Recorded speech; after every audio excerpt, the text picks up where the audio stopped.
अस्सलाम वालेकुम। आप देख रहे हैं मुबश्शिर लुकमान यूट्यूब चैनल। मेरा नाम मुबश्शिर लुकमान है और आज मेरे साथ इंडिया से एक बड़े इंपॉर्टेंट गेस्ट रोहित शर्मा, बड़े नोन जर्नलिस्ट हैं, वो मेरे साथ मौजूद हैं।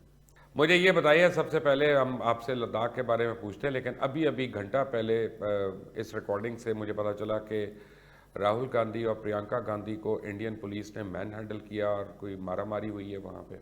क्या हुआ? देखिए, जब ये बड़े लीडर्स जो प्रोटेस्ट करते हैं तो पुलिस उनको लेके जाती है, पुलिस उनको हैंडल करती है, तो वो मैन हैंडलिंग का इल्जाम लगता रहता है। इससे पहली बार नहीं हुआ, इससे पहले भी प्रियंका गांधी लगा चुके हैं। और जब बीजेपी ऑपोजिशन में होती है तो बीजेपी भी ऐसे ही लगाती है। तो दिस इज पॉलिटिक्स, और पॉलिटिक्स एट इट्स हाइट। तो ये सब होता रहता है, कोई नई चीज नहीं अरे है। वो रेप देखो, केस के लिए विक्टिम को मिलने गए थे ना, वो कोई ऐसी तो बात नहीं थी।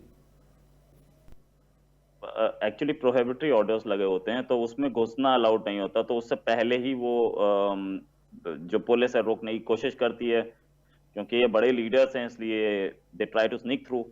और उसमें कहीं ना कहीं अब इतनी भीड़ में मैन हैंडलिंग हो तो कहती है जाए, मुझे इतने लाठी ऐसे से भी मारा। वो तो ठीक है, वही जानती होंगी। लेकिन बहरहाल इतने बड़े लीडर को लाठी से मारना, अभी इंडिया, मतलब इंडिया उस तरीके, इस समय अभी तक उस तरीके का डेमोक्रेसी नहीं है जहां पे किसी लीडर को लाठी से मार दिया जाए, अच्छा। और इतने बड़े लीडर को। क्योंकि एक्शन, इंडियन कोर्ट्स जो है वो इमीडिएटली एक्शन ले लेती हैं। तो ठीक है, एक्यूज किया है, उस पर भी इन्वेस्टिगेशन होगी। अगर ऐसा कुछ है तो वो she can go to court और द पुलिस। बट देन ऐसी चीजें पहले भी हुए। हमने ये देखा है कि हमारे कुछ लीडर्स को पुलिस ने उठा के ले गई है, हाथ पैर पकड़ के उठा के ले गई है। तो पॉलिटिक्स में ऐसा होता बहुत रहता ज्यादा, है ये। लेकिन होता नहीं, रहता है, बहुत लेकिन पॉलिटिक्स में ये पहली बार ही हो रहा है डेमोक्रेसी में, इंडिया की डेमोक्रेसी में, कि पूरे मुल्क के फार्मर्स जो हैं वो इकट्ठे हो गए हैं और उन्होंने एक प्रोटेस्ट शुरू कर दिया। अब क्या होगा?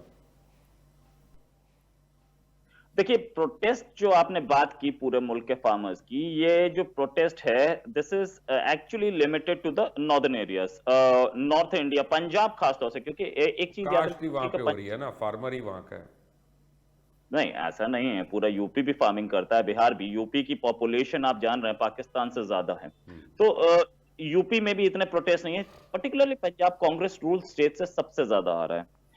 इसकी अगर आप डिटेल्स देखें फार्मर्स बिल की, तो फार्मर्स बिल की डिटेल जो है वो ये है कि अब से पहले जब इंडिया में खाने की सप्लाई कम थी, हम लोग PLF 480 का राशन लिया करते थे अमेरिका से। उस समय कोई मैकेनिज्म नहीं था। तो मैकेनिज्म जब नहीं था तो एक मैकेनिज्म बनाया गया था उस टाइम पे, कि जो भी फार्मर है अपने नियरेस्ट APMC मंडी, जो कि सरकारी मंडी है, उसमें जाके अपना सामान देगा, और वहां पे उसको एक MSP, जिसे मिनिमम सपोर्ट प्राइस बोलते हैं, वो मिल जाएगी। अब इस बार इसमें क्या किया गया है कि आप फार्मर जो है वो कहीं पे भी जाके बेच सकता है, 200 किलोमीटर दूर जाए, नेबरिंग स्टेट में जाए। जैसे मैं दिल्ली में रहता हूं।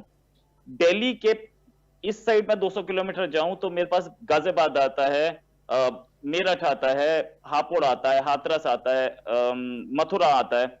और उस साइड 200 किलोमीटर जाऊं तो मुझे गुड़गांव मिलता है, फरीदाबाद मिलता है, झज्जर मिलता है। अब अगर यूपी में उसका रेट कम मिल रहा है तो मैं हरियाणा में जाके बेच सकता हूं। ठीक है, जो हमें दिख रहा है वो बॉर्डर बड़ा हॉट दिख रहा है आपका, खैर है ना? चाइना के साथ क्या होने जा रहा है?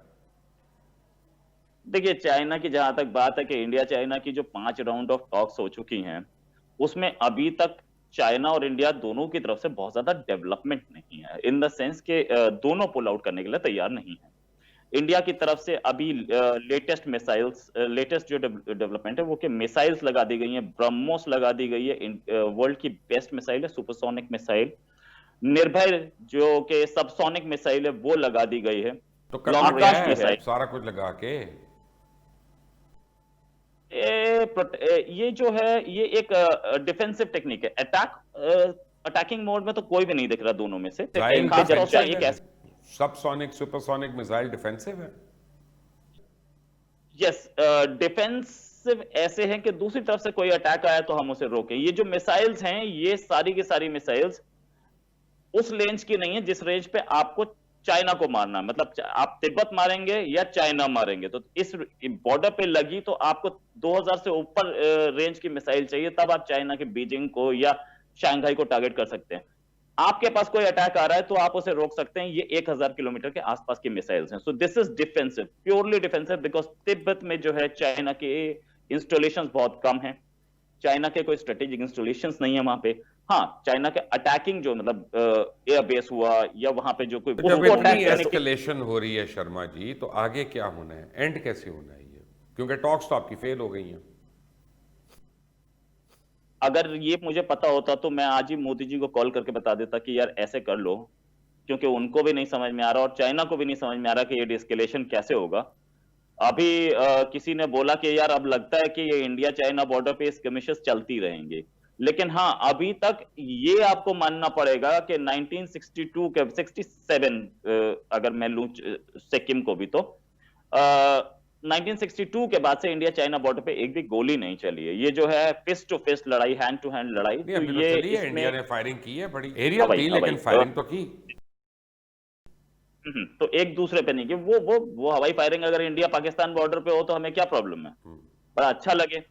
अब वो जो दोनों कंट्रीज है, दोनों ने अपनी फोर्सेस लगा के खड़ी कर दी हैं, लेकिन अब पिछले मुझे कुछ करीब एक दो हफ्ते में एस्केलेशन नहीं दिखा है, ना वो इंडियन टेरिटरी में घुस रहे हैं, ना इंडिया की तरफ से कोई कुछ कर रहा है। तो वीसी के दोनों साइड्स उसको फ्रीज कर रहे हैं, और फ्रीज करने के बाद हाँ, एक दूसरे की बात नहीं मान रही है, भाई तुम विड्रॉ करो, तुम विड्रॉ करो, वो नहीं मान रहे हैं, लेकिन डीएस्केलेशन है। लेकिन हाँ, सिचुएशन ये है कि दोनों साइड्स ने अपने अपने आर्मामेंट्स, T-90 टैंक्स भी पहुंच चुके हैं, चिनूक हेलीकॉप्टर्स भी पहुंच चुके हैं, हरक्यूलियस पहुंच चुका है, राफेल पहुंच चुका है, सुखोई लग चुके हैं, तो है इक्विपमेंट इज देयर, दोनों साइड तैयार हैं। इसका और दोनों मतलब है साइड कुछ करने वाले हैं ना जो सब कुछ बचाया। देखिए, तूफान से पहले की शांति जिसे बोलते हैं, अगर वो आप बोल रहे हैं तो मुझे उसके बारे में ये लग रहा है कि चाइना एक ऐसा बेवकूफ कंट्री नहीं है जो कि अपने आप एक और पावर से पंगा लेगा। हाँ, इंडिया एक छोटी पावर जरूर होगी, लेकिन इंडिया पावर नहीं है ये कोई नहीं बोलता। तो चाइना कहीं ऐसे बड़े एस्केलेशन पे जाने के, क्योंकि पिछले 2-3 हफ्ते में आपको तो कुछ नहीं दिख रहा है, कोई एस्केलेशन कहीं से नहीं दिख रही है। टॉक्स हो रही है, टॉक्स फेल हो रही है, ठीक है फाइन, लेकिन एस्केलेशन कहीं नहीं असल है। में उनको दोनों शांति इसलिए है चाइना को कि वो आपका इतना एरिया कब्जा करके बैठ गए हैं। करना तो आपने है ना, उन्होंने तो कुछ नहीं करना, उन्होंने जो करना था कर लिया। ये बात चाइना ने खुद मानी कि इंडिया अभी पिछले करीब 2 हफ्ते पहले कुछ चाइना के एरिया में घुस करके पीक्स कैप्चर किए हैं। तो ऐसा कुछ नहीं है कि वही घुसे। इंडिया, चाइना ने खुद ये बात बोली कि वो जो लेक है सिक्किम, सॉरी लद्दाख रीजन, हाँ। हाँ हाँ, बस उस लेक के पास हाइट्स जो कि 62 के बाद से हमारे हाथ में नहीं थी, उसमें इंडियन आर्मी भी घुस करके अपना बेस बना लिया वहां पे एरिया। तो दोनों एक दूसरे के उसमें हैं, लेकिन ऐसा नहीं है कि दोनों के दोनों अटैक के मोड में हो। हाँ, डिफेंसिव रखा हुआ है दोनों ने रखा हुआ है, दोनों अपना इक्विपमेंट बढ़ा रहे हैं, दोनों अपना इंफ्रास्ट्रक्चर बढ़ा रहे हैं। लेकिन इस समय तो सिचुएशन ये है, इतना टेंस है कि एक भी स्टेप रिटेलिएटरी एक्शन ले सकता है। तो दिख रहा है कि दोनों के दोनों काम है, अब नहीं कर प्रॉब्लम रहे ये है हैं। शर्मा जी कि पाकिस्तान तो कुछ नहीं कर रहा, लेकिन आप रोज एलओसी पे फायरिंग करते हैं, रोज कोई एक दो सिविलियंस हमारे जो हैं वो शहीद हो जाते हैं। भाई अपनी सरकार को समझाएं, क्यों आप एक खामखा इग्नाइट कर रहे हैं इशू को? देखिए, ये तो दोनों साइड का क्लेम है कि हम कुछ नहीं करते, होता है ना, कुछ तो हो रहा है ना। हाँ, आप जिसके हो रही है, बंदे मार रहे हैं वो बताएगा ना। तो आपके पास अगर डेड बॉडीज है तो दिखा दे। तो इंडिया का भी तो कल एक सैनिक मारा गया ना, तो इसी फायरिंग में ही मारा गया वही तो। ये जो फायरिंग हो रही है ये भी आज से नहीं हो रही है, खत्म होनी आपसे चाहिए ना, तो खत्म होनी चाहिए ना, दैट इज द पॉइंट।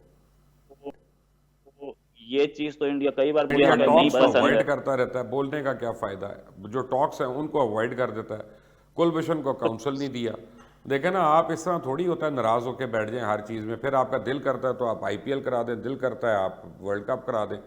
तो शर्मा जी फिर बायलैटरल होती है ना चीज़ें, चाहे कोई मुल्क छोटा हो या बड़ा हो, मिलकर करना पड़ता है।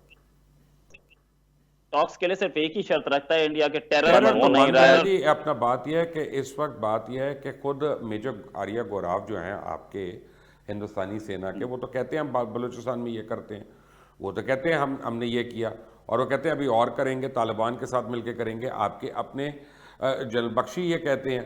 तो मेरा मतलब पहले उनको तो बंद कर लें। तो मैं आपको बताना चाहूंगा कि आरिफ अजाकिया क्या बोलते हैं, जो कि पाकिस्तानी सिटीजन है, मेयर रहे कराची के, और वो तारिक फतेह साहब क्या तारिक बोलते हैं, फतेह टेररिस्ट साहब मानते हैं। पाकिस्तानी नहीं है, एक मिनट, पहली बात तो आप मुझे, थे और तो उनकी आरिफ पाकिस्तान के हवाले से कोई वैल्यू नहीं है। पहली बात। दूसरी बात ये, मैं आपको एक बात कह रहा हूँ, देखिए मेरी एक बात सुने शर्मा जी, वो भी रिटायर्ड मैं है आपको सारे। सिर्फ एक बात बता रहा हूँ कि मैं आपके ऊपर इल्ज़ाम लगा सकता हूँ, आप मेरे ऊपर इल्ज़ाम लगा सकते हैं, लेकिन इवेंचुअली हम दोनों को टेबल पे बैठना पड़ेगा सॉर्ट आउट करने के लिए, सूनर द बेटर, मैं ये कह रहा हूँ। इस पे मैं एक चीज बोलना चाहूंगा मुबशिर साहब, कि चलिए मैं गौरव आर्या क्या बोल रहे हैं और जीडी बख्शी क्या बोल रहे हैं, ये सब रिटायर्ड है, ठीक है, और उधर तारिक पठान क्या आपके बोल रहे हैं, डिप्टी और चीफ ने अभी रिजाइन कर दिया, उनसे लिया गया, आपको पता है उसकी वजह क्या? एक मिनट, मैं एक पॉइंट बोल रहा था, ओके वो मुझे नहीं पता उसकी वजह क्या है, ओके। अभी उस पर बात करता हूं मैं आपसे। मैं आपको ले जाऊंगा वापस, जब बॉम्बे अटैक का इंडिया ने डोजियर दिया था, पहले सीधे सीधे मना कर दिया कि नहीं, हम नहीं जानते बॉम्बे अटैक कैसे हुआ है। बाद में पाकिस्तान ने खुद अपने उसमें माना कि किसे ये माना? पाकिस्तान को पाकिस्तानी नहीं था भाई, हमने तो कभी भी नहीं माना उसको। देखिए मेरी एक आपकी बात सुन, मेरी एक बात सुन, यही वो डिस्प्यूट्स हैं। आपने डोजियर जो दिया, मेरी एक अर्ज सुन लें, जो मैंने देखी है, मैंने काफ़ी चीज़ें देखी हैं, क्योंकि मैं उसके बाद मिनिस्टर भी रहा हूँ इस मुल्क में, और मेरे पास 3-3 4-4 वजारतें मैं संभाल चुका हूँ, तो मुझे भी थोड़ी सी एक्सेस रही है इंफॉर्मेशन को। आपने जो डोजर दी वो एलिगेशंस पे था। मैं कहूँ कि रोहित शर्मा जो है वो 18 फुट उसका कद है, मैं कह रहा हूँ रोहित शर्मा जो है ना जी, उसका रंग नेवी ब्लू है, मैं कह रहा हूँ रोहित शर्मा जो है ना, उसके पास AK-47 है, वो लेके आया यहाँ पे, मैं कह रहा हूँ रोहित शर्मा ने ग्रेनेड मारा यहाँ पे। अब ये मैंने कह दिया सब कुछ, अरे भाई इसको बैक करने का एविडेंस मुझे देना पड़ेगा ना, वो मैंने नहीं दिया। सेम सेम एविडेंस तो अमेरिका को दिया गया था, जिसपे हेडली को पनिशमेंट दे दी उन्होंने, कितनी 30-35 साल की। सेम एविडेंस था ना, तो दूसरे कोर्ट को, दूसरे कंट्री के कोर्ट को एविडेंस सही लगा, आपको नहीं भाई लगा। नहीं अच्छा, लगा ना, मेरी एक बात सुने, आपको भी मैंने बड़ा एविडेंस दिया, मैंने आपको कुलभूषण यादव पकड़ के दिखा दिया, पहले तो आप डिनाई करते रहे कि वो नहीं है। मैं अरे शर्मा जी एक और बात कह रहा हूं, मैं एक और बात कह रहा हूं, अब आप सुन लें, अब आप भी सुन लें। कुलभूषण यादव इंडिया पाकिस्तान की तारीख में पहला सर्विंग सीनियर ऑफिसर है जो पकड़ा गया, serving, not retired, not anybody else, okay. मैं कुछ और कह रहा हूं, मैं कह रहा हूं कि कुलभूषण यादव हो, अजमल कसाब हो, जो भी इशू हो, इंडिया और पाकिस्तान को साथ बैठ के रिजॉल्व करना चाहिए। इवेंचुअली तो हमने बातचीत से करना है ना रिजॉल्व।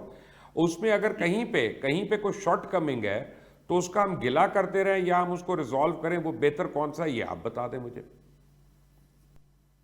अब मैं आपको बताता हूं, आप कुलभूषण यादव, पाकिस्तान बहुत बोलता है कुलभूषण यादव। पाकिस्तान उस पे भी ना बोले यार, किस पे बोले, और सिर्फ क्रिकेट पे बोले। इंडिया ने कभी एक बार भी बोला कि कुलभूषण यादव इंडियन नहीं पहले है? बोला था, अब पहले दिन बोला था, मैं आपको बता रहा हूं। फिर उन्होंने ये बोला, पहले उन्होंने कहा कि ये हमारा नहीं है, उसकी बेगम ने, उसकी वाइफ ने आके प्रेस कॉन्फ्रेंस की, और उस प्रेस कॉन्फ्रेंस के बाद उसकी फैमिली भी गायब होगी पहले तो कुछ अरसे के लिए।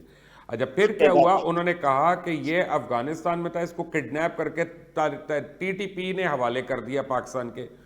देन दे रियलाइज कि TTP और पाकिस्तान की तो जंग हो रही है, तो वो उनके हवाले क्यों करेंगे। देखिए पहले 3 स्क्रिप्ट डिफरेंट थे, चौथा स्क्रिप्ट माना हुआ। चलिए मैं अब आपको बताऊं, कुलभूषण यादव पहले दिन डिनाई किया होगा, ठीक है, पहले दिन की बात अलग है। इंडिया मैं ICC कुछ तक और गया कह लड़ने। रहा हूं शर्मा जी, मैं कुछ और कह रहा हूं, मैं कह रहा हूं कि आपका भी यहाँ पे हाई कमीशन इसलिए है, हमारा भी हाई कमीशन इसलिए है, हमारे पास भी फॉरेन ऑफिस है, आपके पास भी फॉरेन ऑफिस है। हमें इसको डीपोलिटिसाइज करके, हमें इसको रेजोल्यूशंस हमें जो है, या इसके जो सोल्यूशंस हैं हमें वो निकालने पड़ेंगे, और वो हम दोनों निकाल सकते हैं, कोई तीसरा तो नहीं निकलवाएगा। आप मिनिस्टर भी रहे हैं, ठीक है। अब मैं आपसे एक चीज बोलूं कि एक कंट्री, इंडिया सपोजिंग, हमेशा झूठ बोलता रहा है कि भैया आपके यहाँ ब्लास्ट होता है हम तो जानते नहीं, है ना, आपके यहाँ किसी का मर्डर हो जाए हम तो जानते नहीं, आप एविडेंस दे दे तो भी नहीं।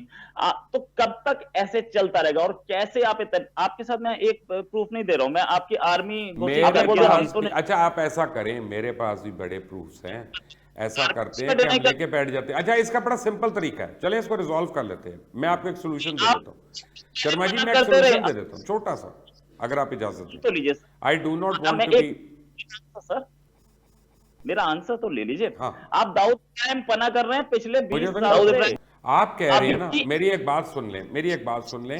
जिस चीज का मुझे पता नहीं उस पर मैं कमेंट नहीं कर सकता। मुझे इस बात का पता है, मुझे इस बात का पता है कि 1 साल से ज्यादा हो गया है और कश्मीर के अंदर यानी मकबूजा कश्मीर में क्या कुछ हो रहा है और वहां पे किस तरह ह्यूमन राइट वायलेशंस हो रही हैं।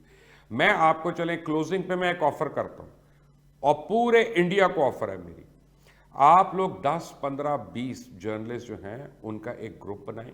मैं अपनी गवर्नमेंट को रिक्वेस्ट करता हूं, हम सबको यहाँ पे लेके आते हैं और आपको मैं आज़ाद कश्मीर में लेके जाता हूं। आप जहां मर्जी जाएं, इंटरव्यू करें, जो मर्जी फिल्म करें और उसको उस तरह रिपोर्ट करें। करना लाइव है, रिकॉर्डेड नहीं। और मैं 20 जर्नलिस्ट का ग्रुप बनाता हूं और एंकर्स वगैरह का, और आप हमें मकबूजा कश्मीर में ले जाएं और हमें इजाज़त दें, हम वहां से लाइव ब्रॉडकास्ट कर सकें। दोनों को पता चल जाएगा ना। Let's start from there. एक हॉट हमारा इशू है दोनों का, but that is just a simple offer. चलिए मैं आपकी इस पे कर लेंगे, कल बात कर लेंगे, इसके ऊपर दोबारा कंटिन्यू कर लेंगे। आप तो हमारे परमानेंट गेस्ट हैं इंशाल्लाह। आप तो रोज हमारे पास, हम तो चाहते हैं रोज हो, बट चलें आज आप बड़े दिन के बाद आए हैं। Will have you another day. Sharma ji, thank you very much for joining us today. और आप सुन रहे थे बातें रोहित शर्मा साहब की, और कई बातें। एक बात समझ लीजिएगा कि हमारे, वो इंडियन है और मैं पाकिस्तानी हूँ, और हमारे डिफरेंसेस होंगे, लेकिन पढ़े लिखे लोग जो हैं वो पढ़े लिखे तरीके से अपने डिफरेंसेस को रिजॉल्व करते हैं, गाली दे के नहीं, हाथ उठा के नहीं, और झगड़ा करके नहीं। क्योंकि झगड़ा करने के बाद भी फिर दोबारा टेबल पे बैठना पड़ेगा। और यही आपको अब स्पिरिट रखनी चाहिए सारों को, चाहे आप मुझे फॉलो करते हैं, चाहे आप शर्मा जी को फॉलो करते हैं, कि हम लोग एक दूसरे को आर्ग्यूमेंट से हम कन्विंस करें, हम आर्ग्यूमेंटेटिव तरीके से, दलील से एक दूसरे को हम कायल करें। गालम गलोच करने से, लड़ाई झगड़ा करने से कोई फ़ायदा नहीं होगा। इसको सोचिएगा, कमेंट्स में अपनी राय दीजिएगा, चैनल को सब्सक्राइब करना मत भूलिएगा। अल्लाह हाफिज़।